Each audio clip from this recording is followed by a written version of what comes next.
Hi, I'm Keith Hernandez, and you're listening to the Changeup, where each episode we talk to someone who left the corporate world to start their own thing. This week we have James Edward Murray, co-founder and CEO of Therify, which is an exclusive mental health benefit for companies. As a former Facebook executive working on the digital news partnerships team, he came up with this concept and decided it was time to go and do it.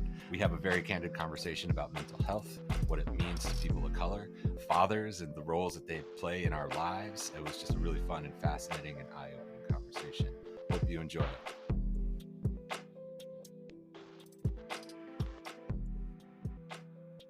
All right. I'm so excited for our next guest here. I have James Edward Murray, the co-founder and CEO of Therify. James, welcome to the show. Keith, it's good to see you. really excited to be here, and congrats on this podcast. Thank you. And congrats on Therify. It would be best for us to start off with a quick explanation from you of what Therify is and what you're trying to do out there in the world. Yeah, for sure. So Therify is a mental health benefit for companies. So we work with companies like Indeed, Thumbtack to really improve the emotional well-being of their employees. And we do that by connecting them to culturally responsive therapists, live community sessions, as well as self-guided content to really improve their emotional well-being. That's fantastic. Cool. And the company's been around for a little bit, but you recently exited a rather large tech company, Facebook, to focus on this full time. Walk me through, what was that decision to decide to say, okay, this is what I'm going to be doing now full time? I have always had a bit of an entrepreneurial bug. This is actually my second Oh, business. cool. I started my first business back in 2016 as a first time founder. It was a company called Newscart. We were kind of like a B2B news aggregation platform where we basically sold direct to media companies in New York, and employees could get like a personalized newsletter with industry and competitive news to their inbox every morning. And I think it ultimately didn't work out. We realized it was more of a nice to have than anything. But I always knew that I would jump back into the entrepreneurial ring at some point. I just hadn't found that thing, that problem that I felt really connected to on a deeper level. And I thought, I got an amazing opportunity at Facebook. I honestly could have seen myself staying there for a long time, maybe 5 to 10 years. But honestly, I think the pandemic really changed everything. I think, mental health, emotional health, it's been a deep seated problem for a long time.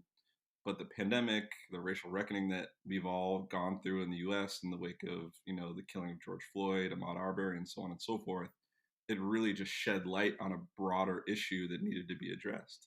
And I personally have went through my own mental health journey, just trying to get through really difficult periods of anxiety, depression, and gone through that challenge of trying to find quality care. So there came a point, in my time at Facebook where it seemed like the timing was good, right? I needed to step out. There was an opportunity to help people, and I just couldn't say no.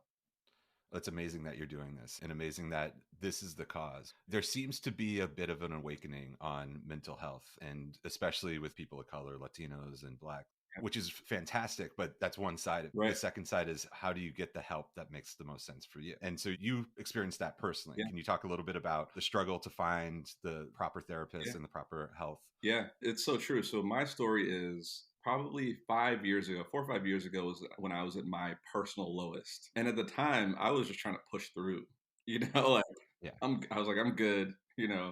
I've pushed through every other challenge in my life. And a lot of my friends were like, no, like you're not good. Like you're not being yourself. Yeah. And a lot of this, That's good that they said that. That's yeah, really, yeah, you got to surround yourself with good people. And a lot of this, my issues were driven by the fact that I lost my dad at an early Yeah. age. Wow. He passed away from colon cancer. And I had a lot of unresolved issues related to that. Wow. I don't think I actually cried until I was like, almost 30, Wow. and he Wow. passed away when Wow. I So was that's just been 12. building up. Yeah. Yeah, all this stuff building up for years and years. And I reluctantly, very reluctantly went to my first therapy session in, I think, late 2016 and ended up actually having a very transformative experience. The self awareness that you get from connecting your past experiences to how you manifest and show up in the world today, that's the starting point, man. That self awareness allows you to really move through healing. But the challenge that I had was finding a provider who was actually going to be a good fit for me and who understood the cultural nuances of my experience as a Black man. I think I went through, maybe 7 Oh consultations, my. Wow. before I found someone who I felt comfortable with. And I would be in sessions and realize that I just spent an hour explaining what it feels like to be a black man in America. Yeah. Like this, I'm like, this is not why, That's you not the know, work that you want to be doing. right, Right. right, Yeah. So at that moment, and I had so many, like, luckily I was persistent, right? But I had so many friends that just gave up and didn't actually get the care that they needed. So that's when this idea really went off in my head for the first time, that there's a problem that need to be addressed, right? Like cost, stigma, those are all barriers, but I think kind of a more kind of pervasive issue and barrier that isn't talked about enough is this problem of finding a fit. Yeah. And why is that so important, right? It's because the therapeutic alliance, the chemistry between patient and provider, is the number one signal that determines the outcome of the therapeutic experience, right? If you don't have that empathy and understanding between patient and provider, you're not going to have a positive treatment outcome. Yeah, there's so much additional vulnerability that goes into that, having to talk to new people every single time to figure out if that's connection. So I understand that a lot of people would want to shut down Yeah. and say, actually, I was better just putting my head down and going to work, or being a little bit bummed out by myself because this even more pain. Yeah, it's exhausting, right? You're like layering on additional stress, Yeah. to whatever underlying issues you're already experiencing. Yeah. And, I empathize with that, right? Because I went through a very similar thing. My father passed away between Hurricane Irma and Hurricane Maria in Puerto Rico. And so, with that type of stress, I put my head down and decided to work as hard as I possibly could. I actually worked longer hours. Like, we were working, it was funny, we were working on this project to kind of get these sales marketing materials done. And I thought it was the most important thing in the world. And I had to put my head down and work on it. It took me months to figure out that I wasn't myself. And I never had thought about talking to somebody about it. And I always thought, like, well, I just got to be a tough human being and go harder, and the work will get me out of that. Why do you think we're built like that? Latino, my father's Puerto Rican. Why do you think Latinos and Black males are built to think they have to be in a shell all the time? I think in a sense we are products of our environment. What I do remember of my dad, he was a Baptist minister from the South, born and raised in Nashville. His dad was a Baptist minister and very much kind of a disciplinarian. And I honestly don't remember him showing emotion. Huh. Yeah. You know, like I remember him, being up in the pulpit and preaching, and he would, show some emotion during his sermons, right? Because I think, when you're kind of speaking the word of God, Yeah. right, it can be an emotional experience. But at home, I do not remember any emotion coming from him. Was it stoicism, or was it just kind of a flat? It was kind of a toughness. Okay. you know Okay. it was almost like, as a child, like, you're a little bit scared. And, like, Yeah. he look Yeah. like he loved his children more than anything in the world, right? But as a child, right, and we were being disciplined, you don't see that, Right. right? But I didn't grow up seeing kind of black men showing emotion. And I think for me too, when my dad passed, my brother and sister were, off to college. So it was really just me and my mom. Yeah. And, Wow. she was obviously, grieving and going through her thing. And, I occupied a lot of my time playing sports. But I just spent so much time by myself. And I think, in a way, I just learned to be a man and grow up by myself, right? So I learned, it's one of the things that I still, have to be very intentional about. It's a challenge for me. Asking for help, it's hard. It's really difficult. That asking for help is, I think, one of the most important parts of this, right? That understanding that asking for the help is not a sign of, it's not a bad thing, right? Like, maybe there's some weakness and vulnerability there, but it's not a negative to ask for help. I think maybe some of it has been growing up with, like, pull yourself up from your bootstraps, show that you're worthy, especially high achiever like yourself. You're told to just, go above and beyond. Well, the weakness and the vulnerability ultimately turns out to be the strength. Yeah, exactly. If I Yeah. hadn't subjected myself to that, or I should say this differently, if I hadn't allowed myself to be vulnerable, right, I wouldn't have opened myself up to benefit from the help that I needed to get to a better place, Yeah. right? Like, I would still be down in that dark hole, like, Yeah. struggling, Yeah. So I think in the moment, it's like, yeah, like I feel weak, right? But it's all about opening yourself up. Maybe you get broken down a little bit in that moment, especially maybe when you first begin therapy, but you get built up so much stronger, right, than you were before. Yeah. If you allow yourself, right, just to go through that, right, a little bit, it sucks. Like I know it sucks, but like the long term ROI is so worth it, and it's tough for us as men of color, people of color, because it is not a natural thing for us. Yeah. Right? It, Like we have to go outside of a lot of times who we actually are. yes, Right? definitely. Yeah. So but hopefully we can be an example for future generations and our kids, and kind of reset the paradigm.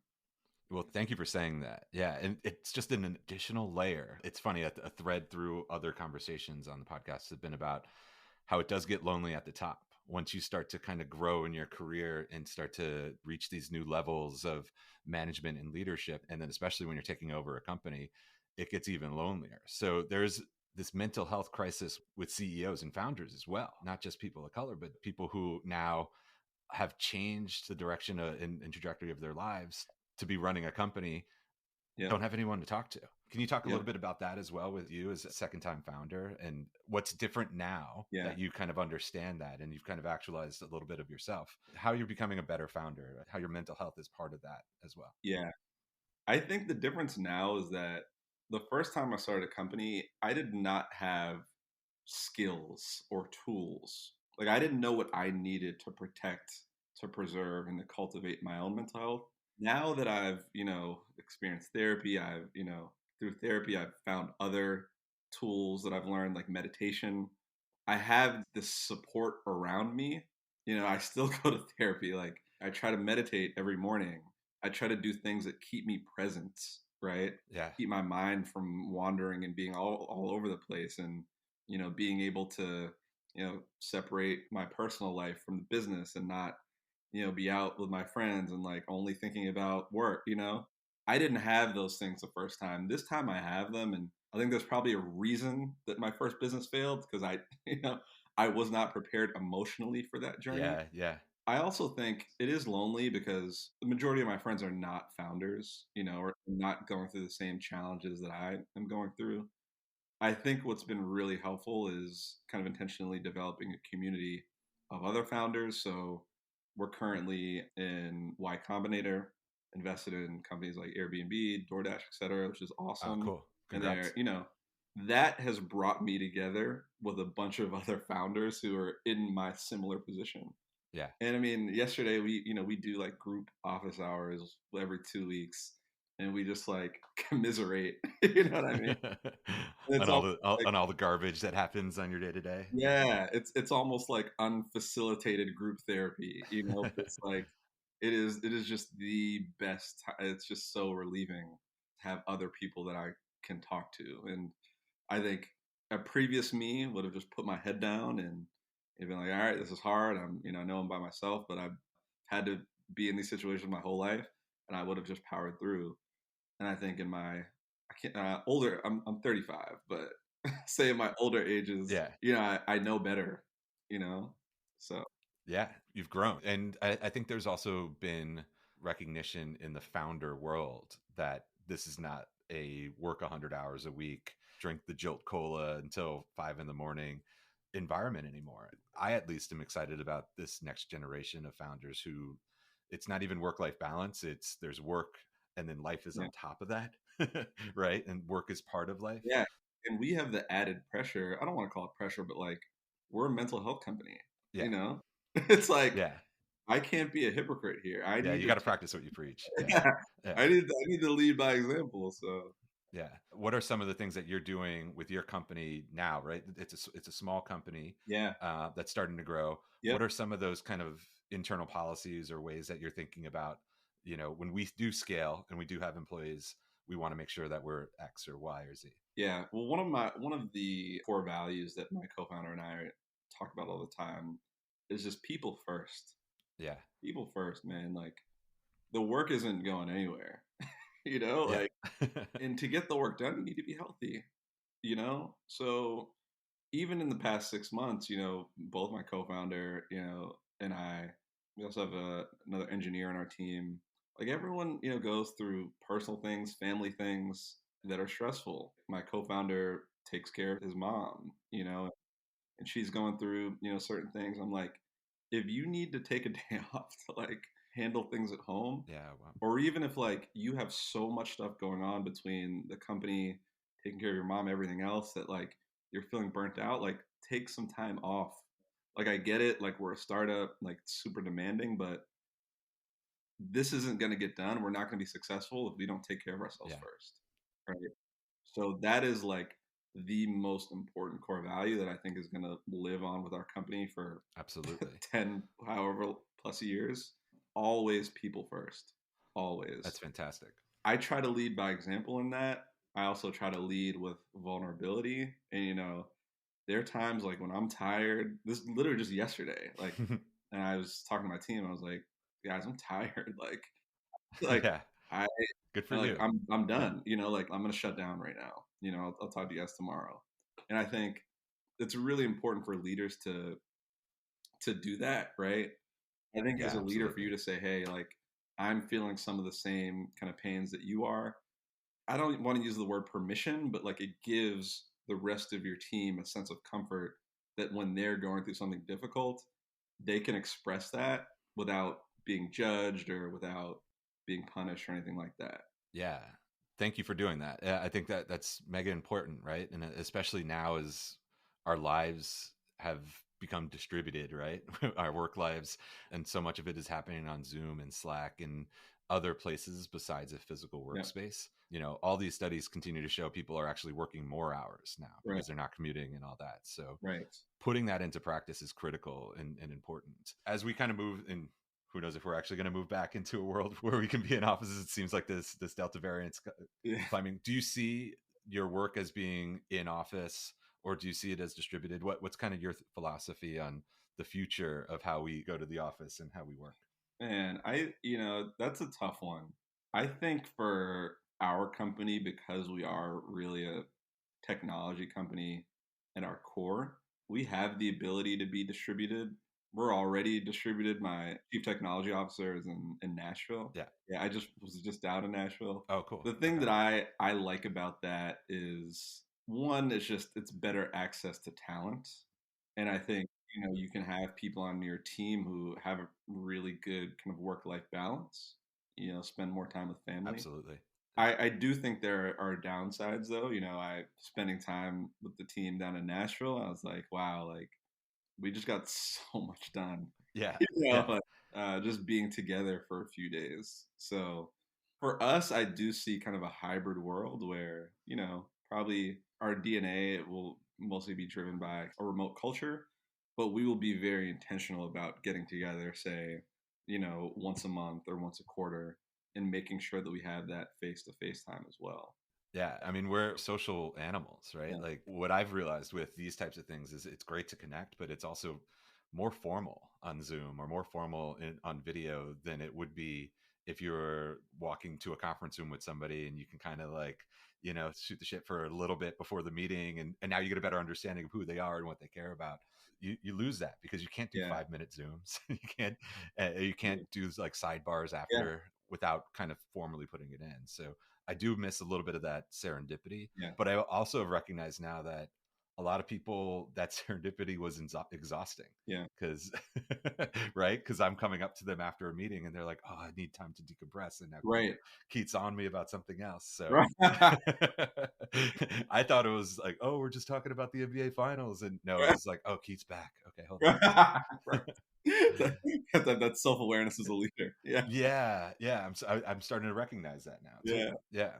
What have you noticed? Now second time being a founder, Yeah. and you've worked at major tech companies, major banking companies. What has been the biggest difference for you between being a founder and being a full time employee elsewhere?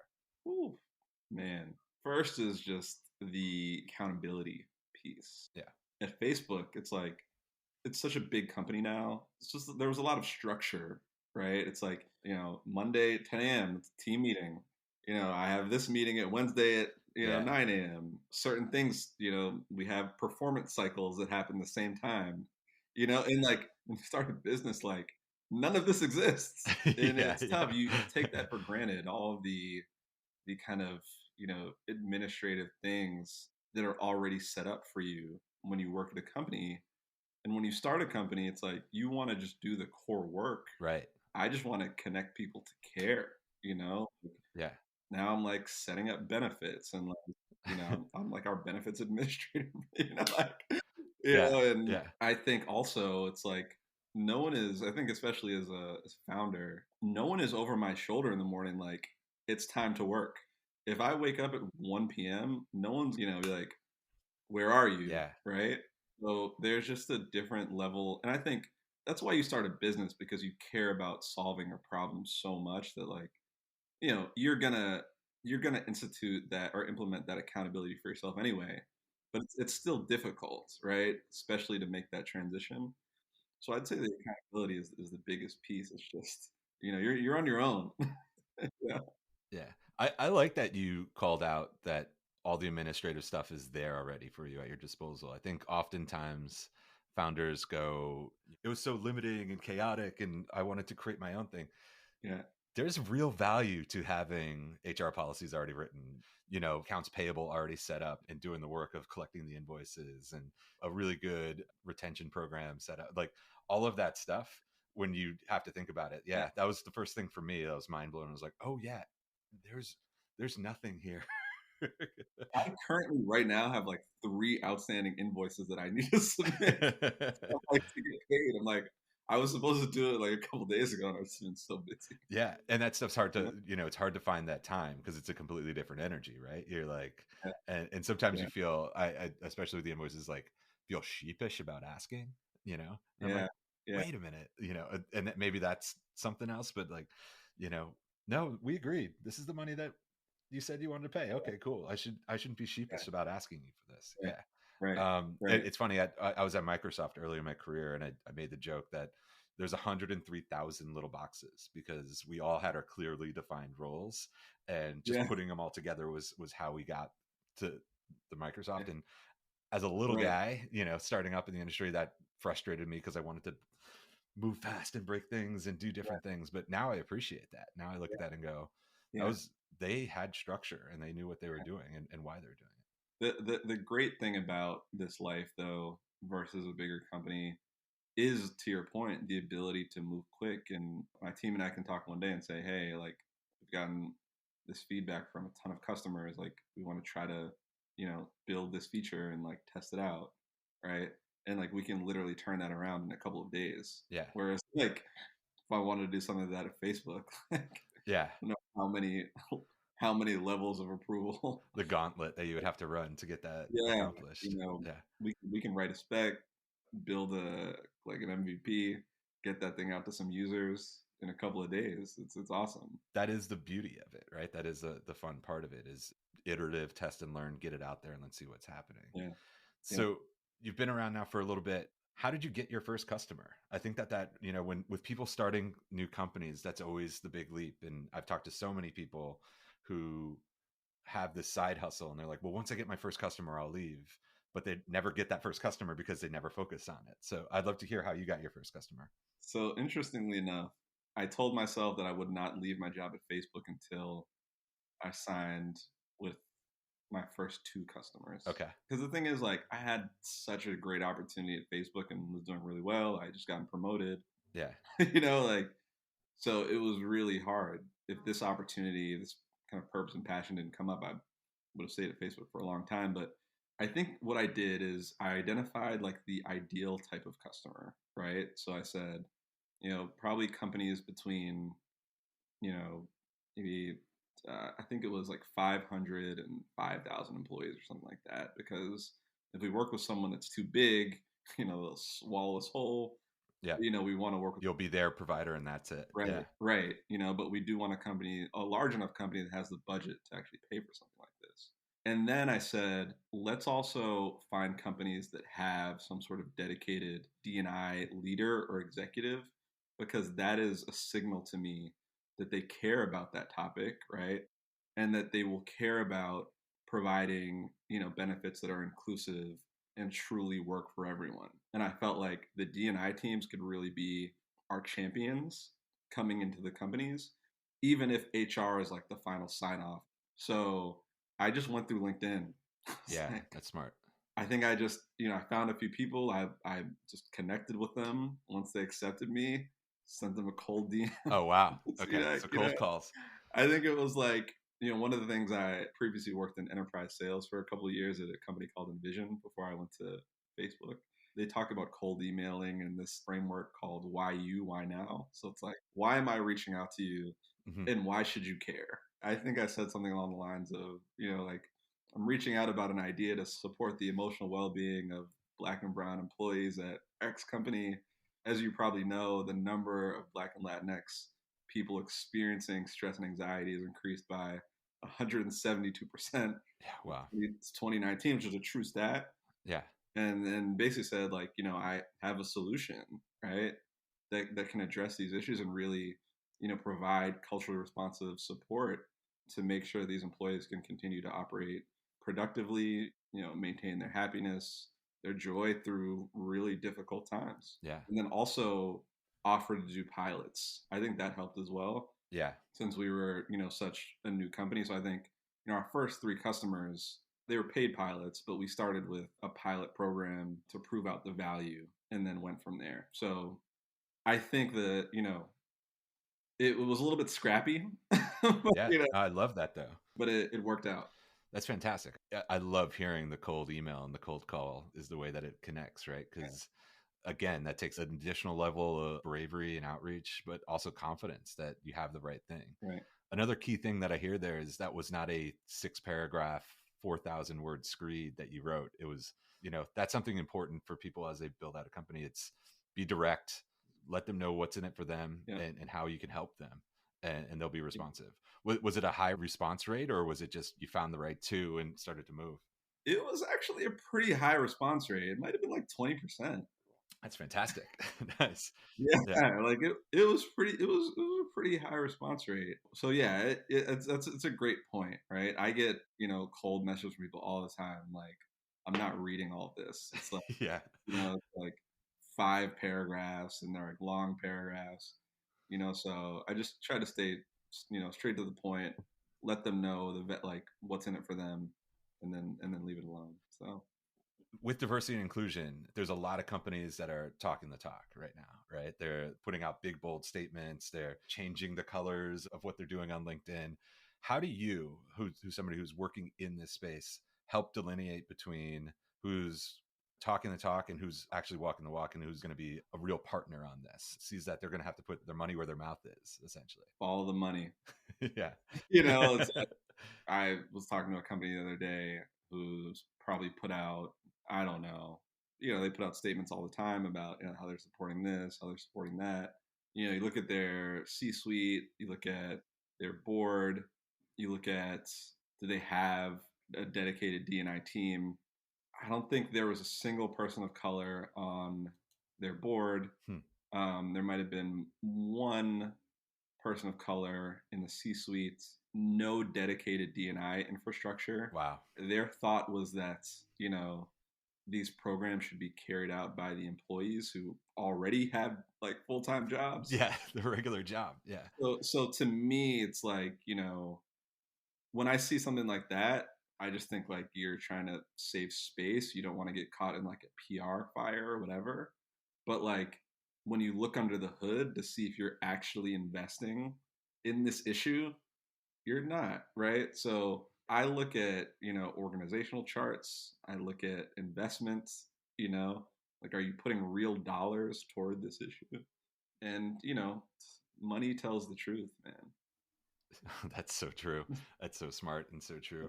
So, how big do you want Therify to be? What are the next year, 3 years, 5 years look like for the company? Yeah, I mean, our goal is maximum impact. So we're going to continue to sell direct to employer for at least the next 2 years. I mean, we'll always sell direct to employer. I think it's just, people are used to getting benefits from their company. And it just makes sense in terms of, distribution for us. We work with a bunch of companies that have people outside of the US. So right now we're US only, but we definitely want to be able to support folks outside of the US as well. We are venture backed, right? So we want Therify to be big, right? And it's not about money, right? For us, like solving this problem is deeply personal. So this is about impacting as many people as possible. We want to impact hundreds of millions of people. That's where we see Therify going. And look, it took me 34 years to figure out like what my purpose and passion was. And if this can be my last job, I would love it to be. I'm so glad you found this, man. This is really, really needed and appreciated. And I wish you all the luck with this. So, James, if people want to learn more about your company, where should they go? They should go to therify.co. Okay. We're trying to get the .com. For now, just CO. Okay. Folks can also reach out to me directly if you'd like. JEM@therify.co. Awesome, man. James, thank you so much for being here. This was a fantastic conversation. Really appreciate everything that you're doing, and congratulations on success already. Cool. Thanks for having me, Keith. Really appreciate this. Of course, man.